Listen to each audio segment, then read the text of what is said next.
സംഘർഷങ്ങളെ തുടർന്ന് അതിർത്തിയിൽ അടച്ച 32 വിമാനത്താവളങ്ങളും തുറന്നു. ചണ്ഡീഗഡ് വിമാനത്താവളത്തിൽ വിമാനങ്ങൾ സർവീസ് തുടങ്ങിയിരിക്കുകയാണ്. വിവരങ്ങളുമായി PR സുനിൽ നേരത്തെ പറഞ്ഞതുപോലെ കാര്യങ്ങൾ സാധാരണ നിലയിലേക്ക് എത്തുകയാണ്. ഇപ്പോൾ 32 വിമാനത്താവളങ്ങളും തുറന്നിരിക്കുന്നു. സർവീസുകൾ സാധാരണഗതിയിൽ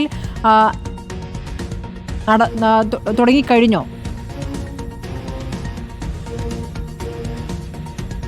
സ്മൃതി, ഇപ്പോൾ വിമാനത്താവളങ്ങളെല്ലാം തുറക്കുകയാണ്. ഇപ്പോൾ കമേഴ്സ്യൽ വിമാന സർവീസുകൾ ആരംഭിച്ചു കഴിഞ്ഞു. ചണ്ഡീഗഡ് വിമാനത്താവളത്തിൽ നിന്ന് കമേഴ്സ്യൽ വിമാന സർവീസുകളൊക്കെ തന്നെ ഇപ്പോൾ പുനരാരംഭിച്ചിരിക്കുന്നു. യാത്രാ വിമാനങ്ങൾക്ക് കൂടി സർവീസുകൾ ആരംഭിക്കാനുള്ള അനുമതി ഇപ്പോൾ നൽകിയിരിക്കുകയാണ്. ഏതായാലും ഉടൻ തന്നെ യാത്രാ വിമാനങ്ങളുടെ സർവീസുകളും ഉടൻ തന്നെ ആരംഭിക്കും. ഏതായാലും വിമാനത്താവളങ്ങളെല്ലാം തുറക്കാനുള്ള ഏതാണ്ട് തീരുമാനം ആയിട്ടുണ്ട്. ഇപ്പോൾ പ്രധാനമന്ത്രിയുടെ വസതിയിൽ ചേർന്ന യോഗത്തിൻ്റെ തീരുമാനമായി തന്നെയാണ് ഇക്കാര്യങ്ങൾ ഇപ്പോൾ വരുന്നത്. ഏതായാലും അതിനുള്ള നിർദ്ദേശം നൽകിയിട്ടുണ്ട്. അടിയന്തരമായി വിമാനത്താവളങ്ങൾ തുറക്കാനുള്ള നിർദ്ദേശം തന്നെയാണ് നൽകിയിരിക്കുന്നത്. ഏതായാലും ഈ വെടിനിർത്തൽ ധാരണയുടെ ഭാഗമായി സാഹചര്യങ്ങൾ മെച്ചപ്പെട്ടു വരുന്ന ഒരു സ്ഥിതിയിലാണ് ഏതായാലും ഇപ്പോൾ വിമാനത്താവളങ്ങൾ തുറക്കാനുള്ള തീരുമാനം എടുത്തിരിക്കുന്നത്. 32 വിമാനത്താവളങ്ങളാണ്. ആദ്യഘട്ടത്തിൽ 27 വിമാനത്താവളങ്ങളായിരുന്നു അടച്ചത്. പിന്നീട് അത് 32 ഉയർത്തിയിരുന്നു.